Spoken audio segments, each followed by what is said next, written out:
गांव के बाहर घने जंगल के बीच एक पुरानी हवेली थी, जिसे लोग अभिशप्त हवेली कहते थे। कहा जाता था कि इस हवेली में कोई भी रात बिताने की कोशिश करता तो वह कभी वापस नहीं लौटता। एक युवा पत्रकार अंश इस रहस्य की सच्चाई जानने के लिए गांव आया। अंश ने गांव वालों से इस हवेली के बारे में पूछा। सबने उसे मना किया, पर उसकी जिज्ञासा और बढ़ गई। उसने ठान लिया कि वह इस हवेली में रात बिताएगा। शाम ढलते ही अंश अपने कैमरे और टॉर्च के साथ हवेली पहुंचा। हवेली का द्वार जर्जर था और चारों तरफ सन्नाटा पसरा हुआ था। जैसे ही उसने अंदर कदम रखा, ठंडी हवा का एक झोंका उसके शरीर को कंपा गया। हवेली के अंदर धूल और जाले थे। फर्श पर टूटे फर्नीचर और दीवारों पर अजीब चित्र थे। उसने अपना कैमरा चालू किया और पूरे माहौल को रिकॉर्ड करना शुरू किया।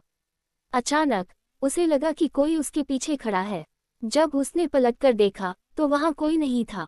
जैसे जैसे रात गहराती गई, हवेली का माहौल और डरावना होता गया। अंश को हर कोने से अजीब अजीब आवाजें सुनाई देने लगी, कभी किसी के हंसने की तो कभी किसी के रोने की। एक कमरे से आती चीख ने उसका दिल दहला दिया।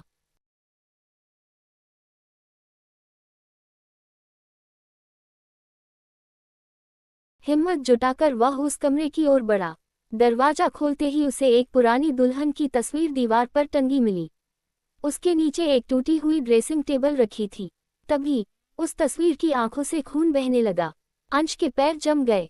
वह पीछे मुड़ा और भागने की कोशिश करने लगा, लेकिन हवेली के दरवाजे अपने आप बंद हो गए। दीवारों पर उभरते खून से भरे हाथ उसे पकड़ने की कोशिश कर रहे थे। अंश की सांसें तेज हो गईं।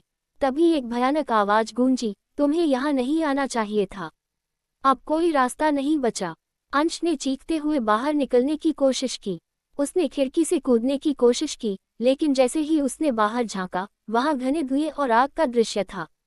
वह हवेली के जाल में फंस चुका था।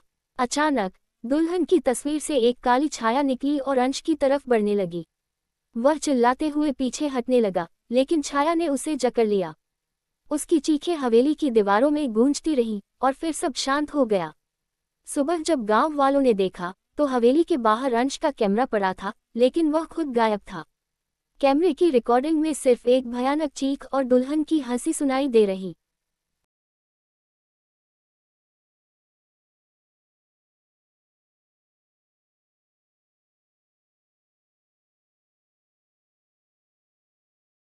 थी। उस दिन के बाद कोई भी उस हवेली का नाम लेने की हिम्मत नहीं कर पाया।